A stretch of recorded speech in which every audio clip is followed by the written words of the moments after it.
Okay. All right, Dave, you comfortable? Yep. Okay, cool.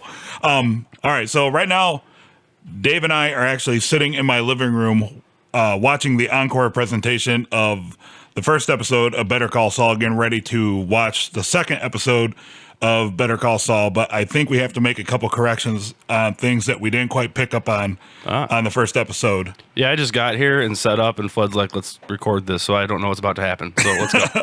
Okay. Remember the whole scam that they had going on where the twins were going to get hit by the car? Right. Right?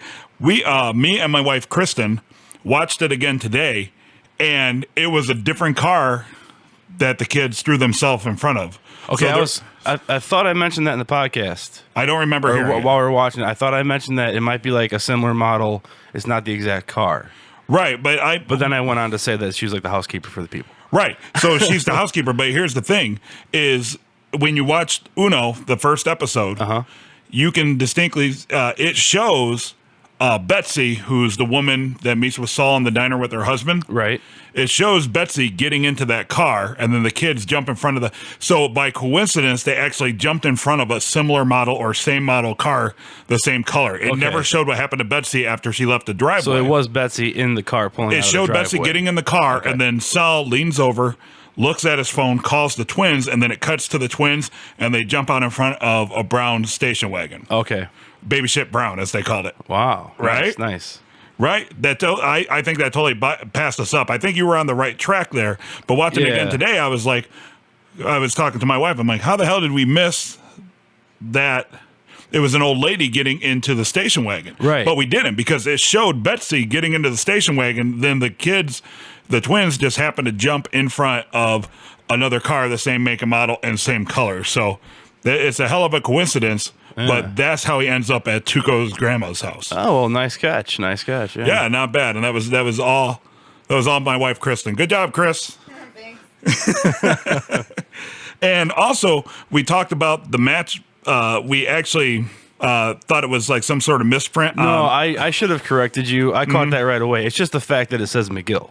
And he wants to separate. Is that what you're going for? Right, yeah, that's totally what I was going for. So yeah, I totally botched that one. I was probably like on my way to get a beer or something and kind of passively watched that. I just let it slide because it's what it said was the point, but right. So the actual point is that it says McGill.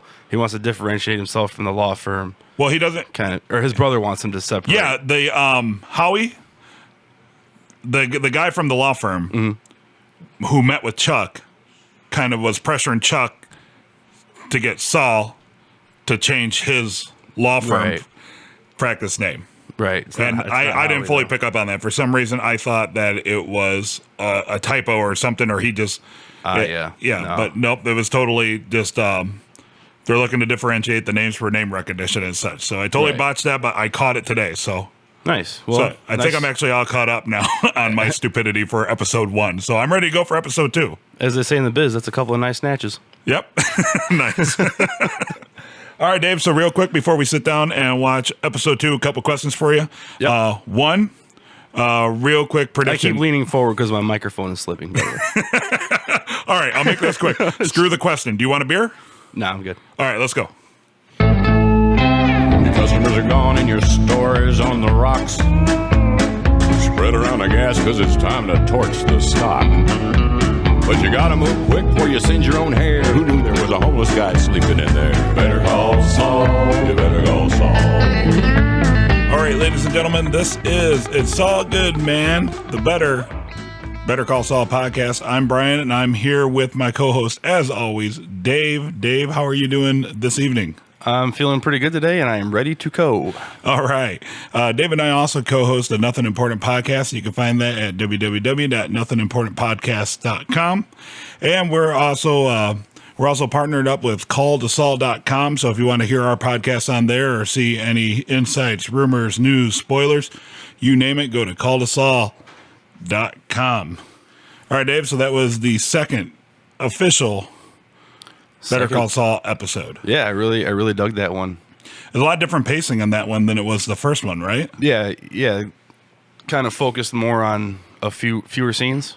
Fewer scenes, but a lot more development, a lot more setting the stage for what's to come. Yeah, it had a lot of the Breaking Bad style montages, and it was like a cycle, like a Groundhog Day type thing, and then it ends when the coffee cup finally falls over. I thought that was pretty cool. I was cracking up at some of the character consistency as well. Tuco making food once again. Right, yeah. Quite the gourmet cook. It'd be awesome. I hope that's like an on-running theme because apparently, from what I'm seeing, I'm seeing that there's going to be a lot of interaction between Saul and Tuco. So I hope extravagant meals are definitely a staple of Tuco's character, and that's something that we see every time we encounter him. Because it's a pretty interesting dynamic, too, if you think about it, because Tuco is insane. He's absolutely nuts. Yeah, he's completely emotional, completely irrational. But the man can cook. Right. The man can cook. I almost thought he was a little bit too impressionable in the exchange with Saul. Like every suggestion Saul had, it was almost like he was talking to a little kid. But I guess that is kind of Tuco's mentality. Right. Well, he was playing to his ego, right? Like that's obviously been a character trait of Saul is he's really good at seeing people for how they are and manipulating them. Mm-hmm. And he totally saw that he could manipulate Tuco. So he was playing to his ego where Tuco, fancies himself as this king. Remember he made up when he was the FBI, when he said that he was the FBI agent and he said that the codename of the operation was Kingbreaker. Yeah, Kingbreaker. Mm-hmm. And he was like, oh, I'm a king. Like a king. That's right. They're after me because I am the king. Absolutely.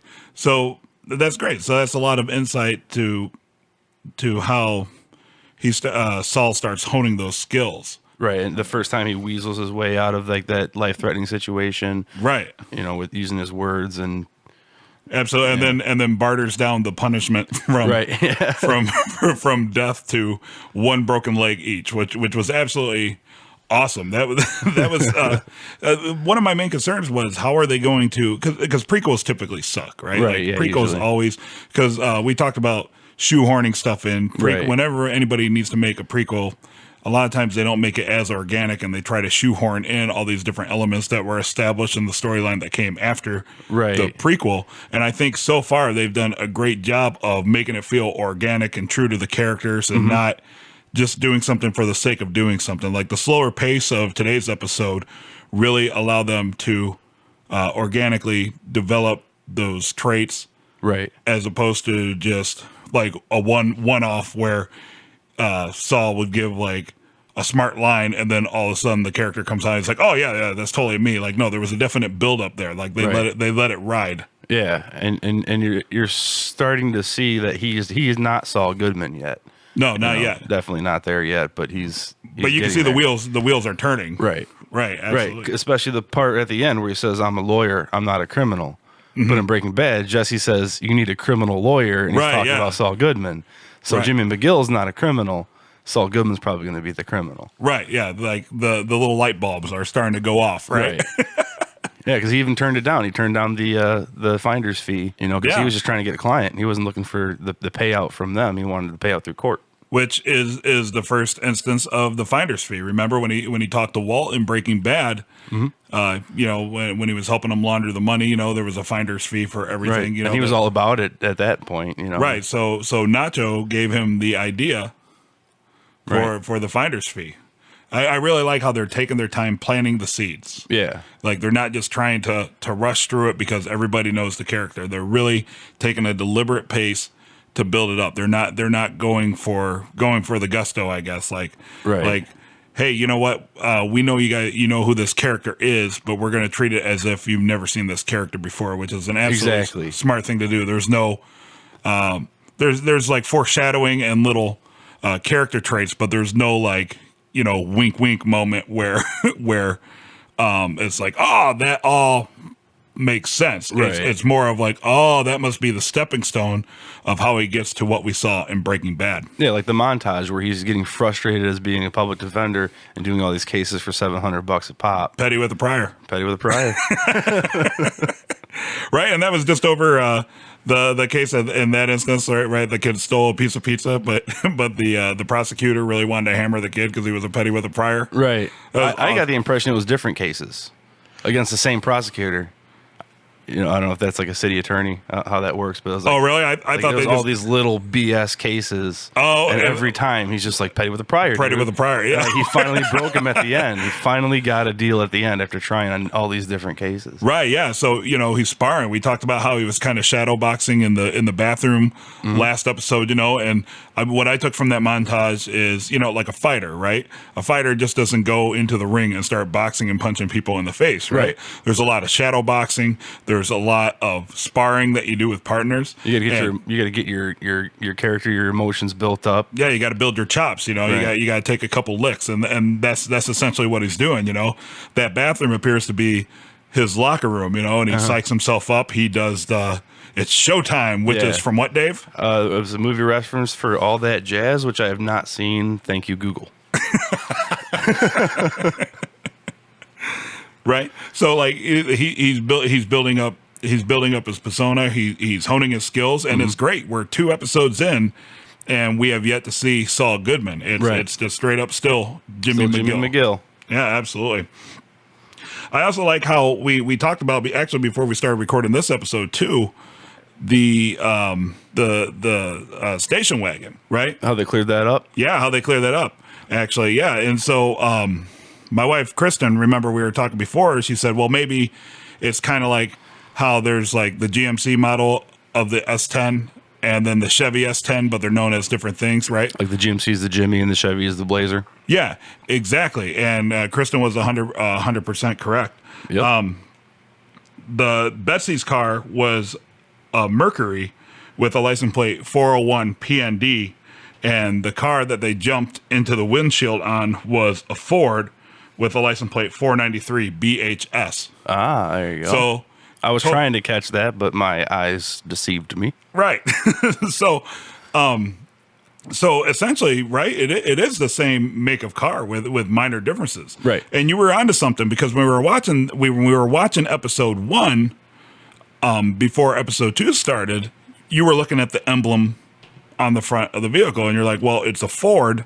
On the back, it was the emblem on the back was the Ford, and the front had no license plate. I couldn't remember if Betsy's car had a front plate, but this car definitely had no front plate. Right, but we were looking for it was the envelope, yeah. Yeah, envelope. for the details, and they are the same model car, and which is true because different you use what, Firebird and Camaro, right? They used both the same color red, and it's essentially the same car.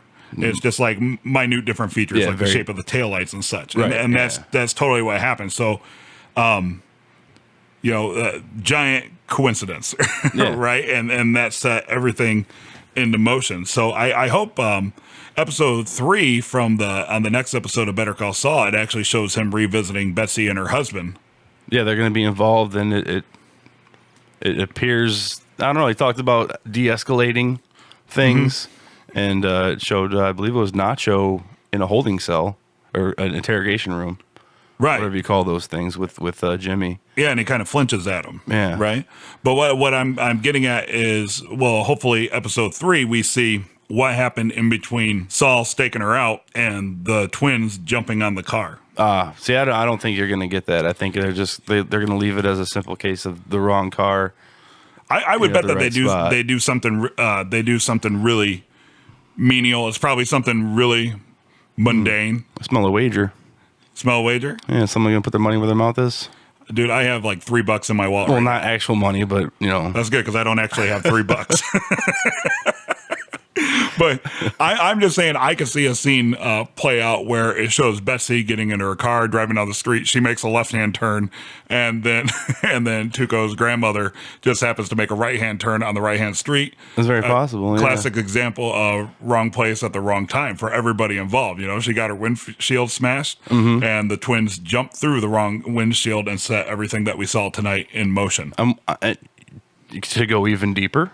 And more speculative. Yes. You could say that because Betsy had a routine. This is supposed to be Betsy's always at that spot at this time. Right. Maybe this is the one time she diverted from the routine to go do something involved with this embezzlement case that they're talking about. Oh, and then gets caught up through that avenue. Right, absolutely. Yeah, good call. Right. So like maybe she's feeling a little bit heat, or things are starting to pressure build up, and maybe her husband calls her to meet her somewhere and she veers off the path, and then Tuco's grandmother, divine intervention just happens to come down that road. But then that gets Tuco and Nacho involved in, trying to get the money off them, and it's just going to get deep. See, that's actually something that I think done the wrong way could have totally been a shoehorned coincidence. Right. You know what I mean? It's like it's like in action movies, how there's always like some major coincidence that always saves like the protagonist. Like a door opens unexpectedly when they're leaning against it, and they like fall through and like somehow avoid getting shot. Yeah. Right. And every time I watch action movies and something like that happens, I'm like, oh, that's so stupid. Like that's totally an act of God. Deus Machina, I think is what. Deus Ex Machina. Yeah, there you go. Deus Ex Machina. Say it again. Deus Ex Machina. Okay, God in the machine. Okay, well, everybody pretty much knows what I'm. Let's just butcher Latin phrases while we're at it. Yeah, there's a reason it's a dead language, Dave. But you know what I mean? Like, and that's a perfect example of how it usually comes off insanely stupid and insanely forced. But I think that the way that they're pacing and setting up the series so far, I don't feel that that's a shoehorn circumstance at all. Yeah, because they are using this as Jimmy McGill's character development. Mm-hmm. The whole scene where he barters the punishment down and talks his way out of dying. Basically, right. Yeah, that's. It wasn't just like a little wink, wink, nudge, nudge. Here's Tuco. Right. I also loved how when Tuco manages to get everybody inside his house, and there's the salsa spill on the floor. Mm-hmm. We were kind of laughing at the grandmother, because everybody has a grandmother like that. Like you're like, okay, I'm doing stuff. Like I get it. Like she just keeps reiterating the point. Yeah. Get the club soda. Get the club soda. Right. Yeah. He's like, yeah. I got it. Like, go watch your stories already. Right. Yeah. Absolutely. So it shows like a really strong family dynamic, and hopefully that plays into, hopefully this season we see Hector. Yeah, and that's what I was thinking. The family dynamic, because as evil and vicious as Tuco is, he still cares about his family. He's taking care of Hector in Breaking Bad, right? And his grandma, and the fact that this is his grandma, and I believe Hector was his great uncle, brother and sister. Maybe I wonder if they're going to make that connection at all, and then that would bring Hector into the mix without forcing it. Yeah, and then he took Saul and the twins into the desert, and that was a lot of very Breaking Bad feeling cinematography there as well, right? Yes, absolutely. Right. You noticed some things as they were laying on the faraway shot. As like when they first meet, that scene is the camera angle's far away, stuff like that. I feel that so far they've done a great job of establishing that it is in the same universe, because there's a lot of little signatures there that you notice, especially after watching Breaking Bad.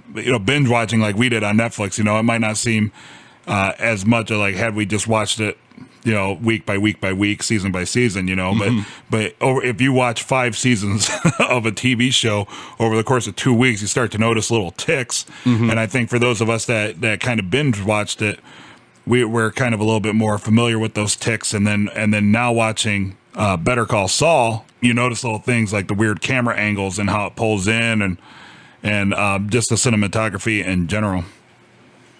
I was also looking to pay attention to maybe his the alias he comes up with when he tells the FBI lie to get the cutters off of his finger. Agent Steele. Agent Jeffrey A. Steele. FBI. I mean, it's what's funny is we talked about, I believe it was on episode 3 when our buddy Tim was here, when we were still debating whether or not Jimmy McGill was Saul's birth name. Mm-hmm. And our friend Tim made the comment, well, if you're going to think of a generic ass name, right? Like what more is generic than Jimmy McGill? James McGill. Right. And then he pulls out, what was it? Agent Jeffrey A. Steele. Jeffrey A. Steele. And I even wrote down in my notes, I wrote Jeffrey Steele, but then Saul repeated Jeffrey A. Steele. So I adjusted my notes to throw the A in there. And it was great seeing him, again, work his magic. He, like Tuco said, you got a mouth on you. And he's like, thank you. But, at first I didn't really know where they were going with that, right? Because they were insisting that he was, some sort of informant, FBI, some sort of cop. Right. And then instead of sticking to his guns, and he's like, I really don't know shit. All of a sudden, he's just like, oh, no, yeah, I'm totally FBI. Yeah, like he just knew that. Well, for one, I like the fact that Tuco says something about this is working because we're getting attention from, law enforcement, but they don't say what it is. Right. And then, yeah, he just knew, he's like, if I just admit and tell him what he wants to hear, he will physically remove himself from my area for a minute. Right. And then we can kind of reset and start over again. Like he'll just kind of back off. Yeah. Yeah. And then it was funny too, because it actually got really intense, especially when they were putting the calipers on his hand and it looked like they were going to cut his finger off. And I'm sitting there going, does he have 10 fingers in Breaking Bad? I'm like, is he missing like part of his finger? I don't remember that in Breaking Bad, which again is a testament to how they're actually doing the show, because typically when you're watching a prequel, you're like, well, he can't be losing a finger because 5 years after this, he has all of his fingers. But the way that they pulled it off, I was like, man, was he missing a finger? Like, was there like some sort of weird scene where he touched something and he was missing a finger? And this is now how they're explaining that retroactively? No, he talked his way out of it. He did talk his way out of it, but he made a hell of a deal for those kids. Yeah, which is funny because, as you pointed out, it's common knowledge, it's all Saul's fault, or it's all Jimmy McGill's fault. Yeah, all that. And, all that. The kids get their legs broke, and eye for an eye. You call my grandma a biznitch, and I wound you for 6 months and cause you. Oh man, and that was such a great scene where Tuco would just not let up on maiming the twins. Yeah, like he as much as Saul was trying to push him in another direction. Tuco thought he was giving him suggestions on how to kill him. I'll give him a black eye. He's already got a black eye. He was like, "Oh, I get it. You want me to slit their throats?" Colombian necktie. But that's great. I really enjoyed that scene, and that dark humor is really coming through. It's really subtle. It's weird because it's subtle, but it's very noticeable, and it fits so well. Yeah, and it's the thing that I noticed with Breaking Bad. I don't think we've touched on is the fact that like that kind of humor, it's really up to the reader. It's not a universal humor. Mm-hmm. Not the reader, but the audience. But it's not a universal kind of a humor. Like, you got to be kind of twisted to laugh at some of that stuff, but it's really funny. Right, yeah. If you're twisted enough to enjoy it. And some of the little beats where it's just all comedic timing. Yeah. Like during the montage, Saul kept going back to the coffee machine. It kept filling up the coffee. And the last time the coffee cup falls over and it pours the coffee, and then it pauses for a second, spurts, pauses for a second, and pours some more. And then it just kind of says, fuck it, and walks away from it. That reminded me of the scene in Breaking Bad where they had Crazy Eights locked up in the basement. Okay. And when Walt can't bring himself to kill Crazy Eight, he slides over a jug of water, then a sandwich, then a pail, and then it waits a few seconds, and you just see a roll of toilet paper slowly roll towards him. And then they one up it once again. A few more seconds go by, and he slides the hand sanitizer to him. It's excellent comedic timing in a drama. Yeah. Which is really what you need, because face value, without that, these shows would be incredibly depressing. Well, yeah, and it's it's like any other art form. You have to have the dynamics and you have to have the contrast, because repeating the same vibe over and over again, you just get numb to that vibe. Right, absolutely. And then we got to see Chuck a little bit more. Yeah, in a spacesuit. Yeah, a space blanket. Yeah. Take the space blanket off, Chuck. See, we talked about last episode that it has to be a mental thing. There's no way that is some sort of physical malady. It has to be a mental thing. I remember he says something about, did you see the research with lizards and electromagnetic fields? Mm-hmm. And I didn't look any more into that. I might have to do that for the next episode or something. What the hell was that about? Right. But he was so worried, Saul came in drunk, and he was so worried whether or not he grounded him, and then he found his cell phone.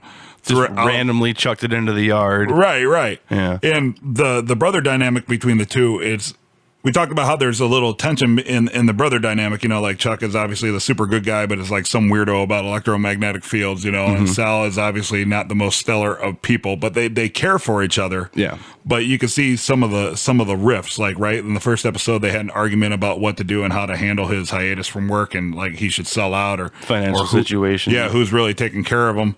And in this one, we got a little glimpse of Saul actually being kind of tired of his brother's shit. Right. Because he was like, take off the space blanket. Yeah. And then Chuck kept refusing. He's like, take off. He said it like 3 or 4 times, like, take off the space blanket. And I kept like thinking like that's when they're going to reveal what the hell is actually wrong with him. Like I thought Saul was going to say, look, we both know that you're just being fucking crazy. Like none of this shit. You're like having cell phones and shit. That doesn't matter. Yeah. Like, the thing about the milk. Like, I was wondering about that because the look that was exchanged was like, can we add some milk? Then Chuck gives him a look like, you know why we don't have milk. And then Jimmy gives him like oh, okay. Yeah. So I don't know if like he's one of them people that are against like pasteurization or they don't have a refrigerator so the ice can't keep the milk cold enough to sustain it, or if he just has some, or if he's just like, this is part of the sickness, and Saul's just like, oh yeah, it's part of your sickness, Right, yeah. Like you can't drink fucking milk. Sorry, Jimmy, not Saul. I actually wrote in my notes lactose intolerance. I put milk ? What the hell is that about? I'll be damned if there's no milk in my house. Man, what if like milk becomes like the major precipice of the entire series? Like a jug of milk like somehow causes the collapse of everybody. In the middle of the desert, too. Right. Milk was a bad choice. I like the fact that this is a show that takes place in the past. Mm-hmm. So I guess technically a period piece, but they're not throwing stupid winky wink references to that time frame. Yeah. But they did throw in the Beanie Baby reference, and I did get a kick out of that. Because you notice, you're like, there's a whole bunch of stuffed animals, and I'm sitting there thinking, like, this is the time when Beanie Babies are popular. And then when he shakes the one, you see the little tie heart in the corner of the screen. Oh, man, that's a good...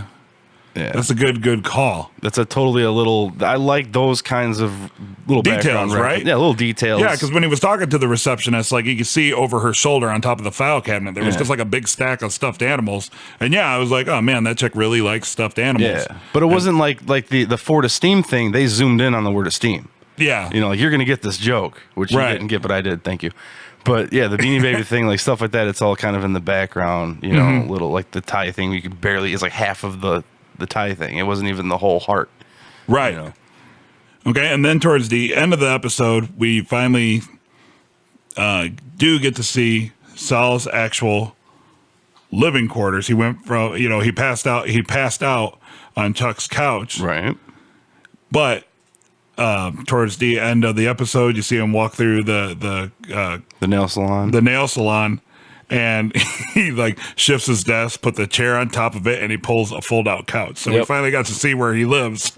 And he pulls like his pillow out of the filing cabinet. Yeah, and got like paperwork in there. Yeah, like for some reason, even since the first episode, like I kept like whenever they showed it, I kept looking at like the tiny TV on top of the file cabinet. And I was like, why is there a TV on top of the file cabinet, especially like a shitty, really old one? But like for all intents and purposes, Saul is destitute, and that is his apartment. Reverse spoiler alert, I knew that. Yeah. Somebody was mentioned somewhere that he lives in his office to start. And I do like how he stole the water, or he stole the water cup so he could put liquor in it. Because he scolded him in the first episode. It's like an FU to the owner who's like, cucumber water for customers only. Finally got one over on somebody. And then his customer, Nacho, she knocked on the door, and he was just absolutely astounded that he had a customer, because when they were walking in, I remember I said to you, I'm like, I bet he finally has a message. Yeah. Because they set that up where it looked like, in the first episode, there was no messages, and he was just like frustrated and can't believe nobody's calling him. And I thought that's how, I thought finally he was going to have a message, but no, he actually had a walk-in. Yeah, he had a visitor, and like Nacho said, I'll find you. Mm-hmm. And he did. Yeah. Okay, so we had a YouTube comment. Right. From Stefan Goathart. So if I'm pronouncing that incorrectly, I apologize. Stefan Goathart, off of YouTube, offered a theory about one of the Better Call Saul villains. He actually sent this about a week ago. He mentioned that in season 2, episode 8, when Walter and Jesse kidnaps Saul. Saul, before he hears Walter cough, thinks that it's Ignacio and Lalo, right? Ignacio and Lalo, I believe would be the pronunciation. I'm terrible at pronouncing stuff. But he mentions that he is afraid. Right, and he's afraid of Ignacio and Lalo, and then it was released before that Nacho is going to be one of the villains, and Nacho is a nickname for Ignacio. Right. But he also, the other names I caught was Gonzo and Nodos were the guys out in the desert. Gonzo and Nodos. Yeah, Gonzo and Nodos. So there was no Lalo to our knowledge. Right. But there definitely was an Ignacio. Right. And so Stefan actually called it because he said, are we finally going to see who Ignacio is? Because there is an episode which I believe is coming up named Nacho, which is the name of next week's episode. Oh, okay. All right. Right. And that's who was in. I haven't looked at episode names yet. I'm kind of right. Next week's episode, episode 3, the title of it is Nacho, and Stefan was spot on. Yeah, balls on, as we say sometimes. Absolutely right, because that's who it was in his office, and he said, "I'll find you when you figure out you're in the game." Right. Well, yeah, and he's the one that kind of saved Saul's life too. When he's like, he didn't believe the FBI story. Right. Yeah. Yeah. He's like, no, this he's telling the truth one way or the other. Let's find out which one really is the truth, basically. So Saul owns him. Yeah. Or Saul. Sorry. So Saul owes him his life, basically. Yeah. And those two punk gingers owe him his life too. Yeah. Or their lives. Punk ass. I have gingers. a red beard. I can call people gingers. It's cool. So next week, according to the previews, during the credits, it looks like Nacho gets busted for something, and he's probably going to call in that favor for Saul, because remember, Saul kept turning him down and offered his lawyer help, though. Like, hey, if you need legal help, I'm your guy, but I'm not a criminal. Well, that makes sense because he's from that little teaser scene where they're in the room together. Oh yeah, where he's getting interrogated. Right, absolutely. So what are your predictions for next week's episode, Dave? Well, for one, I'm kind of mad that we have to wait a week now. Right. And I'm going to be really paying attention to the opening credits, because one parallel we have drawn with this show is that the opening sequence is different so far. For every episode. Yeah. Yeah, so if you're listening, anybody listening, go back to episode 1. And for the theme song, we used the Junior Brown theme song, and every time we've recorded an episode, Dave has used a different section of that song to open our show, which is funny because it changed, and it was kind of Dave being funny, like an inside joke between us. Yeah. At first, he didn't think I'd notice. But Yeah, I just did it to see if Brian would notice. Honestly. Right, yeah, it was just a funny thing. And then today, we kind of like cheered to ourselves a little bit because the opening sequence was completely different than last night's episode. Yeah, and Breaking Bad, as far as I remember, had the same title sequence every time. It was like the puff of the smoke, periodic table things with the smoke behind it, and like the weird boom, boom, boom. Yeah, right, a little weird noise. So I'm going to call that one a win. We totally called that would happen, and we were just hinting towards people. Yeah, that's right. Yeah, we were just ahead of the show with our insider information. With us being jackasses. That's not a video because I just did that look like. Okay. Other predictions for next week is that I just think that it's shaping up is that the embezzlement county treasurer case is going to be the big crux of the show. Like that's going to be the big thing. Like one way or another. Right. Right. Because Saul himself said that was going to be my case. That was going to give me a name, and that was going to put me on the map. But now they've set it up. By the way, score one from me about the whole why he was nervous when he was signing it. You thought it was about the paycheck. I thought it was about the notoriety. Am I right on that? Right. Yeah. Win. Yep. You got that one. You got that one. We have to just point out whenever we're right over the other person every time that happens, by the way. Right, absolutely. And so, yeah, one way or another, that is going to be Saul, Jimmy McGill's big moment. Right? So we also didn't see Hamlin at all in this episode, correct? Maybe he'll be on, maybe he'll be on the opposite side of Saul. Hamlin? Yeah. Maybe something happens with the embezzlement case to where he represents the opposite side of Saul. I like that. Right? I like that. Not too bad, right? Like the whole because it seemed like Chuck's whole do you want your own identity? It's not so much you want your own identity. It's I don't want your identity to be associated with my identity. Right. So yeah, that's kind of like the big I don't know if David versus Goliath or a different. So that's going to be my prediction. That's going to be the big showdown that's set in place. Is that on one side it's going to be Saul representing his client, and then on the other side is going to be Hamlin represent their client, and that'll be Saul's big win. Okay, devil's advocate, it's going to be Chuck. You think it'll be Chuck? I'm just throwing it out there so I look like a genius if it happens. Okay. We'll put that on the prediction board. No, but yeah, I like that prediction. I really like that prediction. All right, so that's what I'm going for. So make sure that you hit us up on Twitter or Facebook or our website or the myriad of other ways to reach us. SoundCloud, YouTube, iTunes, all that good stuff. Let us know. Put it on a flash drive and give it to your friends. We don't care. Carrier pigeon, smoke signals, however you want to send it to us. Make sure to send us your thoughts, your predictions. Like Dave and I say, this show is just as much yours as it is ours. Participate. Participate. Join the discussion. Everybody who has joined Twitter in the last 24 hours, thank you. All the crazy people on iTunes blowing our numbers up, thank you so much. We appreciate it. Make sure to leave us those awesome 5-star review. I'm totally campaigning for it.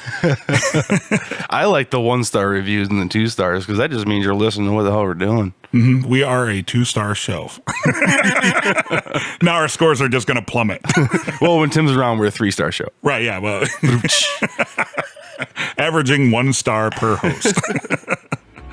All right, so I think that's it, Dave. That concludes episode 2 of It's All Good, Man. We'll be here next week. Make sure that you subscribe. That's right. Call us idiots, call us geniuses, whatever. Just call us. You heard me. You better call